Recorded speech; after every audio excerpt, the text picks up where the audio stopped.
to an all-black elementary school. And I can remember Miss Johnson's class, 3rd grade. They told us, no, don't you come to school January 16th. That was Dr. King's birthday. We're going to mark you here. You're going to celebrate the life of Dr. King at home. So, you know, when you live in that world, you assume everybody's getting that. And it is a travesty that you lived in a town so rich in our history, and you had to leave that town to find out about your own history.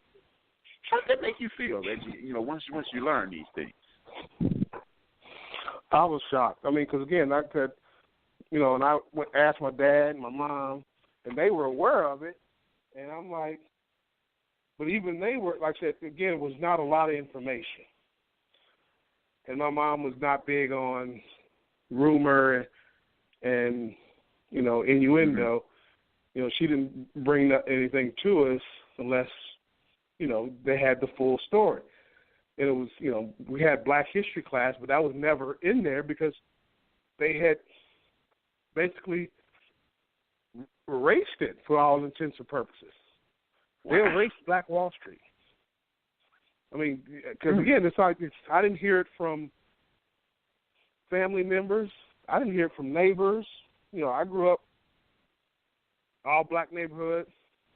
You know, predominantly black elementary, middle school, high school. Never mentioned. Never even. You know, I didn't even hear whispers until you know a guy started doing a story on it, and you know, people start talking. So that was, it was like learning, you know, because always, you know, you look at, you know, when you see such decimation in your hometown, there's a feeling of, well, man, you know, there was no pride.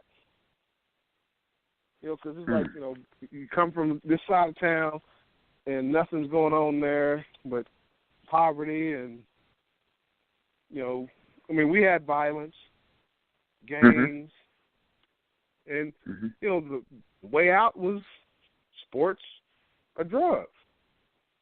You know, and for us, I mean, the big out was for my mom's education.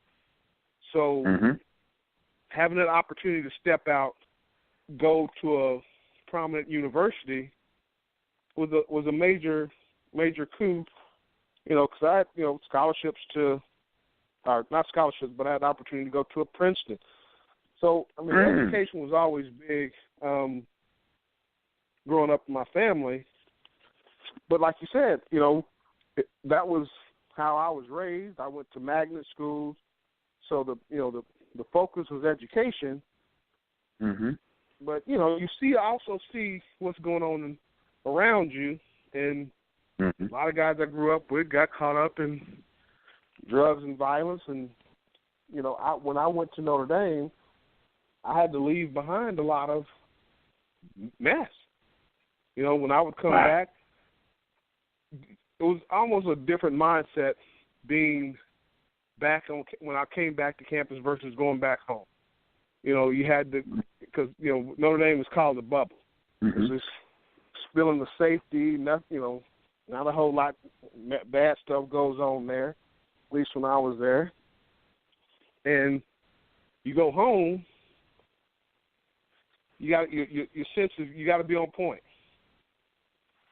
Where, you know, there's this sense of you can't just, you know, go hang out. Like on campus, you can go hang out and, you know, not a whole lot was going to happen. You know, campus was pretty dull. But, you know, something could happen pretty quickly when I got back home to Tulsa. So it was like I had to change my thought process. And what was crazy is, like, you know, 2 years after I graduated, I started talking to, you know, teammates at Notre Dame, because, you know, Jerome, he was from Detroit, you know. So you start talking to these guys that you played with, and they're saying the same thing. It was like when you go back home, you had to change your mindset because You were outside the bubble. Wow. And it was just, I mean, it was funny, but at the same time it was sad that, you know, you felt so protected and safe at Notre Dame, but where you grew up your whole life, it was you had to have a different perspective. You had to have a different mindset. You know, we had guys from Chicago, and you go home with them, and you know, it's like, hey, it's sad that I said, you know, I felt comfortable in Detroit. Going back home with Jerome in the summer, Rodney Culver, guys that were from Miami-Dade County in Florida, you know, Ninth Ward in Louisiana, you know, Camden, New Jersey. I mean, you know, some tough areas that, you know, and the thing I learned is, like I said, poverty and hard times were all over this country. You know, every city, every state had it, but there's an opportunity that doesn't have to be your end if you're willing to put in the work and the effort and you have the support to rise above it. And I'm not one that's like, hey, well, that's beneath me, because you know, I know guys that were, you know, still living in Tulsa, that, you know, going to work, taking care of their families, taking care of their kids, but still in the neighborhood. So you can still rise above it while you're in it. Exactly. Don't let you know. And I'm, you know, people talking about, well, you done got away and got. No, I still, you know, try to get back to Tulsa whenever I can, just to remember. I mean, my mom and dad are gone, but I still have a brother and sister there. I still have family, and you know, you see things, you grow up, you mature, and you know, that's an area where, you know, I've seen some progress. It's taken 47 years, but I've made some progress in my life, and you know, that's what I want my children to know. You know, you don't have to succumb to your circumstances. You can make a way in anything you do. And it doesn't always have to be sports. You know, for me, sports was, in a sense, that way out. Because, again, that's how I was raised. They say, hey, if you're going to get out, you know, sports is going to be your avenue. And for all intents and purposes, it was. It afforded me the opportunity to get an education at a premier institution. I value that. But more so than just the value of an education, I also met my wife at Notre Dame, you know, and, you know, found really my best friend, mother of my children, and my steady. You know, you talk about ride or die, that's my wife. And she came from a, you know, Catholic background. I didn't grow up Catholic. You know, so we grew up differently. She's from San Antonio, from Tulsa. You know, she grew up, you know, big-time education. Sports was just, her brothers played sports, but it was just, you know, that wasn't the prominent focus. You know, sports was kind of the way out where I'm from. She didn't grow up in a rough neighborhood. She grew up, you know, because her mom said, hey, we ain't doing that. So, but it afforded me the opportunity to meet my wife, my best friend. But I'm not the same person, but I've watched how sports have elevated my mindset, have elevated my presence with other people, you know, like yourself. I mean, you know, I don't take for granted the opportunity that I had and the impact that I've had on other people. You know, you have a platform, you need to use it, and you know, that wasn't always the case. So that's one of those things that I try to take pride in. I'm not a big speaker, but I try to take pride in talking to our student athletes in the role that I'm in today, to educate young men and women, you know, my kids, you know, my nieces and nephews and kids I encounter on a daily basis. Hey, you know, sports is not the only way out. There are other things that you can do that you can, take yourself to another level, that, you don't have to have that same narrative that if I'm going to make it out, I got to do sports.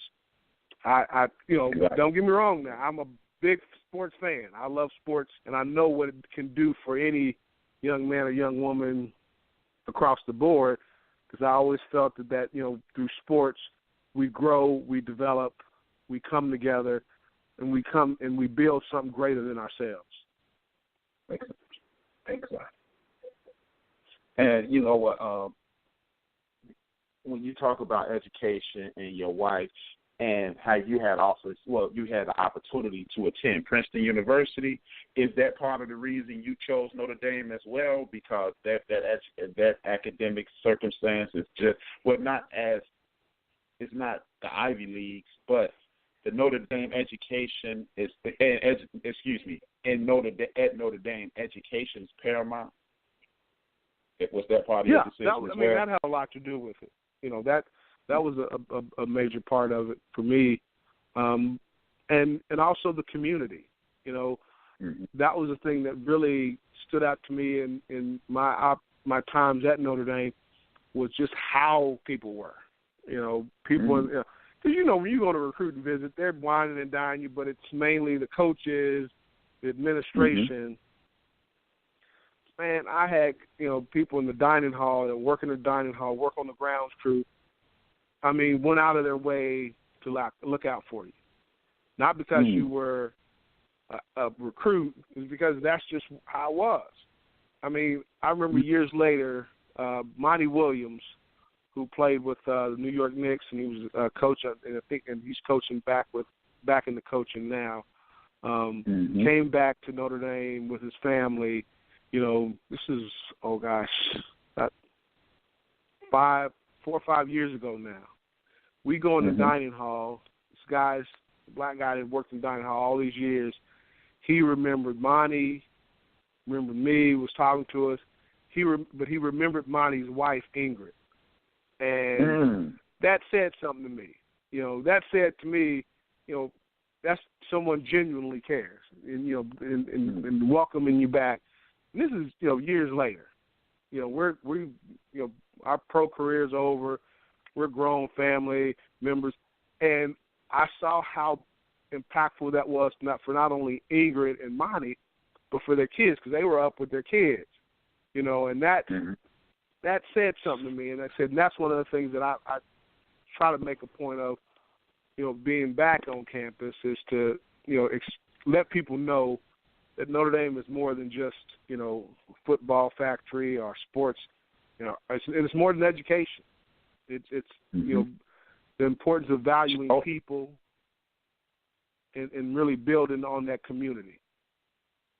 Yeah, one of the things that as I got older, like I said, I was not a Notre Dame fan. I'm still not a Notre Dame fan. I'm a fan of certain players. I like players, but one of the things I do like about Notre Dame is I can remember during the Digger Phelps years and the Lou Henson. No, not Lou Henson. What am I calling? Lou Holtz. Lou Holtz years. I can remember certain players of being academically ineligible, and then you look into it, and in the United States of America, they would be eligible to play. But at Notre Dame, it was like, no, you are not holding up your student end of the student athlete. And as an adult, I truly, truly respected that. Even though I wasn't rooting for no rah-rah with Notre Dame, I was always going, you know what, that's going to pay off in the long run. Because I can remember guys like LaFonso Ellis being ineligible to play. And I'm going, oh, man, as a kid, I'm going, man, they tripping. But as an adult, I'm going, LaFonso Ellis is on ESPN right now, in part because Notre Dame said, no, you will be a student first. And I really, really and he lives back here in Notre Dame. He lives back here in South Bend. Fonz, like I said, Fonz was around my time, just like, you had Damon Sweet, LaFonso Ellis, Monty Williams. Monty was my class. Fonz was my brother's class. So I still keep in touch with Fonz pretty regularly. His son played the same high school my son did. His son is actually he's a freshman at Bucknell this year. It's amazing how you see your kids in a different light. and you see people different. Like I mean, because